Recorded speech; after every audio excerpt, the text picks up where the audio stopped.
35th District Representative Dan Griffey. Morning, sir. Good morning. Morning.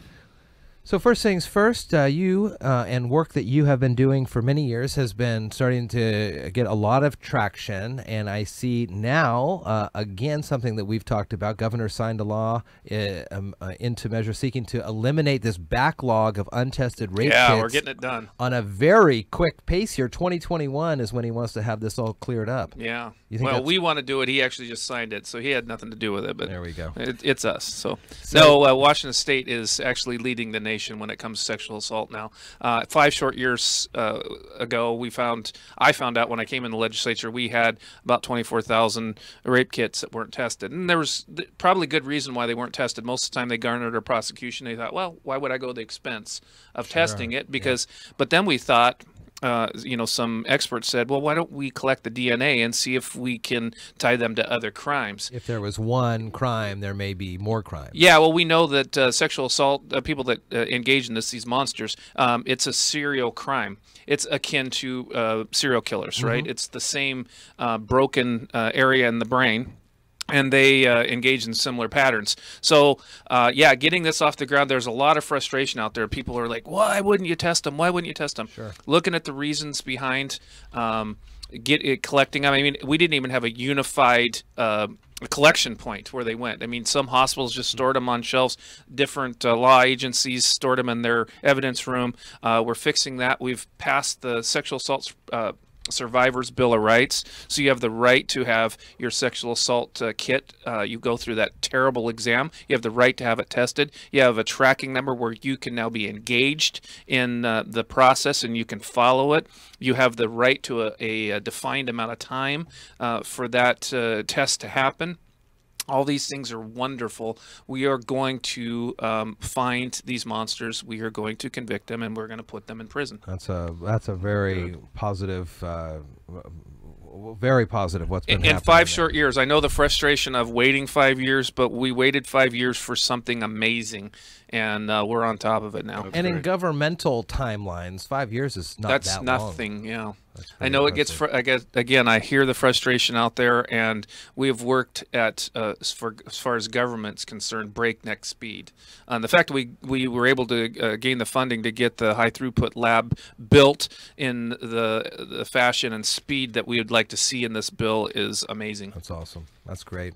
35th District Representative Drew McEwen was on yesterday, and yesterday he was saying we're probably going to be moving into a special session because even if everything was agreed upon, there's still the kind of 72-hour public window for the public to read what's going on. There are ways that can be tweaked, but now we're a day past that. Anything? Yeah, I don't want to say 100%, but 99.999% convinced we're going to go to special session. And we talk about the 3 different budgets in the state that is working on, and I know one of the big disparities is in the operating budget on the amount and list of the funding sources, and I'm talking specifically now about the Shelton Y, and the Senate version has the Y in its listings. The House version does not. Where are you at on just kind of accepting what the Senate has so we can make sure that the funding sources are here for our... Well, I'm completely committed to making sure we get the Y. I mean, we worked tirelessly to get that happen. So the deal is the Y received funds out of a grant pool, and the House version of the capital budget didn't fund all the way down. The Senate version funded all the way down through and including the highly competitive grant process that they went through, and they were awarded. So I think we're going to get to reconciliation on the capital budget sooner than the operating budget, but there's also sticking points in the transportation budget. There were rumors that we might not even have a transportation budget, which is tragic. Can't happen. We have to be able to continue our maintenance and our progress on transportation in Washington State. We get behind, it's too expensive to catch up. So all of these things we're meeting behind closed doors to see if we can get some some buy-in from both sides. I think there's a little movement on the capital budget. I think there's a little movement on operating, not as much movement on transportation budget as I'd like to see. But again, stay tuned. We have a couple more days. We're really trying to work it out and make sure that we can get a compromise deal on all three budgets. One of the things that we were talking about, speaking of the transportation the other day, were the ferry system and how useful it is for folks in Bremerton to get to Seattle and things like that. When it comes to the ferry service, excuse me here. When it comes to the ferry service, what are some of the new technologies? Because we were talking about the amount of diesel used, so many thousands of gallons, tens of thousands, I think 70,000 gallons a year of diesel used. Do you guys talk about some of the newer technologies that could come and help benefit the ports around the 35th to get? Yeah, diesel hybrid electric is a technology that is on the table. The governor's kind of forcing the issue. I'm a little concerned that we might be forcing it a little too fast, but diesel hybrid electric has been used in our locomotive technology, and it's the cheapest way to move freight. Yeah. And they don't burn near as much diesel as we do in our ferries. Not a terribly proven technology, but not as far as on the water. But not unrealistic. So the governor's asking for a demonstration boat to be built so we can work out the concept and get it, further, further into production. Again, I want to make sure that the technology is proven. I mean, you don't want to have a ferry boat just conk out because the battery ran out in the middle of the water. There were some in Olympia that said, well, we could build an all-electric boat. Well, they've done that on short runs in different countries. We don't have a run short enough unless you're talking about the Vashon Island run. Yeah. And it could do one run and then have to be plugged in and take 3 hours to charge again or 4 hours to charge again.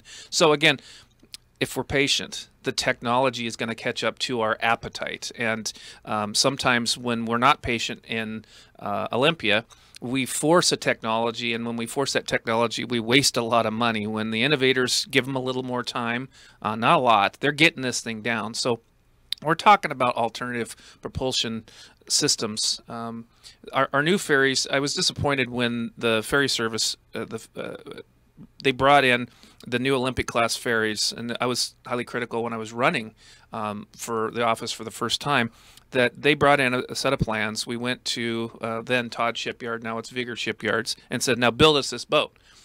What we should have done is we should have drawn a whole about 16 pages of specifications and then say, design us a boat that does this. We had to eat all the cost overruns on the new Olympic class ferry because we designed it. Sure. We should have forced the manufacturer to design it and have those costs built in. If they have to design it and provide it via a bunch of specifications, if it doesn't float level, it's their fault. Yeah. If the ramps are at a too steep an angle like we had, it's their fault. It's just a fundamental way to change how we do things, and I think DOT learned its lesson. They're not going to do that anymore. But we're basing our next 25, 30 years on a flawed Olympic class design.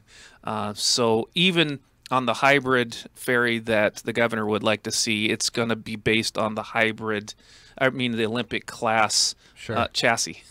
Are there those types of things, you see organizations will say, I'll give somebody $1 million if they can come up with a great way to do blank. Do they have those sorts of competitive incentives in the state? Mostly federally, but we do have competitive grant processes that says, we're going to allow you to have a little bit of money, mostly for nonprofits, to go study things, mostly in biomedical. But we do have some of that going on in Washington State, yes. Here's a topic I don't know if we've ever brought up with you, but you're in Allen, I'm in Grapeview. Grew up in a state full of mountain lions in California. You'd go your whole life, never see one. My daughter's school has been on lockdown. Neighbors 2 doors down from us in Grapeview saw one the other day. They have the paw prints to back everything up. I have a neighbor who's livid, saying that, and I don't know this is true, I've only been here less than a year, but he said like more than a decade ago they passed a law that banned hunting cougar with dogs, and ever since then the population has exploded. It used to be you could live in a state like this and go your whole life and never have, a bear encounter, a cougar encounter. What are your thoughts on that? I mean, is there anything that could be done to ease the restrictions on hunting these things? Because there's no question they're overpopulated in Oregon, they're overpopulated in Washington, they are everywhere. And when it comes down to my daughter's school getting on lockdown because there's a cougar right outside the window, that's a problem to me. Yeah, so so you weren't here. The People by Initiative passed a non-baiting initiative. They thought it was cruel and unusual. The problem is when you talk to hunters that hunt those type of predators, say that's the way you have to hunt them because they are smarter than humans. So and they actually circle around and start hunting the hunter. And the dogs help disrupt that process.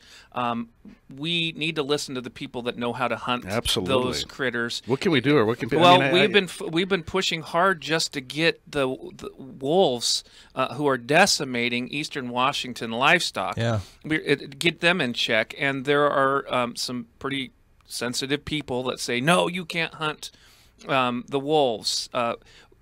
We are smart enough to manage those populations. We do a very good job managing the populations, and we need to reach out to the hunters, the people that actually know how to do that, and say, for a certain percentage of the year or certain season, it's going to be open season on hunting them with dogs, or say hunting them with the other baiting techniques. It's about controlling the population so our kids and family members aren't, right now cougars have are starting, it seems like, to put people back into the food chain. Right? I mean, my kids are afraid to go in there. I mean, we have 5 acres in Grapeview. They're afraid to walk around in it. It's disappointing, but again, this is a time where we have to be smart and we need to be pragmatic and say, and we're going to do the right thing.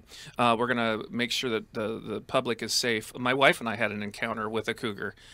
We were walking down a trail, and all of a sudden I thought, wow, that looks like a big, oh my goodness, that's a cougar on a stump. Wow. Yeah. And that's scary because cougars are really, they're really thinking critters. They if he's there, he's been thinking about us for a long time. And smelled you way before you saw it. Yeah, that's why when you talk to hunters that engage in these type of activities, these management activities, say, you took that tool away from us. The problem is now it's dang near impossible to catch one of them because they are so smart and fast. Yeah. I mean, really fast. Think about your house cat trying to catch that when it doesn't want to be caught. Think about one that's, 150 pounds, or 200 pounds. Yeah, claws. It's just scary. We got to change people's mind. We really must re-engage. In Olympia, it's tough. Just getting the wolf management off the ground and respect that our farmers, our cattle producers, our horse, breeders, that they could have some security and manage those wolf populations. Yes, I guess repopulation is a noble goal. Problem is, we repopulated and they decided to stay in one area. So that pack is huge, and it is just wreaking havoc. Smarter heads have to prevail. We will keep pushing to make sure that we do. At least I will. I don't know. I don't know what type of cat it was, so I'll just say a big cat. But across from Yager Park in Olympia, on my way to and from, I've seen signs warning people that some sort of a big cat has been seen, and that is 2 miles from the state capitol. Yeah, absolutely. In a highly populated area with many schools around and things like that. Well, we found out, so we delisted the American bald eagle, which was the right thing to do. But now that we delisted them, the American bald eagle in some areas that go up into in Alaska are more prevalent than seagulls by a lot. So you got a bird that stands 4.5 feet tall when and you have more of them than seagulls in an area. That gets dangerous. Sure. So we have to be smart. We have to manage appropriately. We learned from our mistakes of the past, overhunting, the buffalo and those sort of things. And we are smart enough to manage them properly. So we have to listen to our wildlife managers and do the right thing. Thank you. Good conversation there. Dan Griffey, as always, 35th District Representative. So we got Drew on the hook for Wednesday It may be a recap of the session, Yeah. but it may be a continuation. Yeah, I'll be here Thursday. We'll talk about it. I'm hoping that it's a recap. When we go into special session, unfortunately, all bills that are dead become alive. We also have to deal with they're going to elect a new speaker. And Yeah, I read that. That's there was a lot of turmoil in the other caucus yesterday about just rules, about establishing rules about how they're going to start the process of. So it sounds to me like we have a wild ride in just making that decision. Yeah, looking for a replacement for Speaker Frank Chop, the state's longest-serving speaker and second longest-serving House Speaker in the nation. In the nation, been around yeah. a long time. 35th District Representative Dan Griffey, thank you, sir. Always nice talking with you. Thank you so much.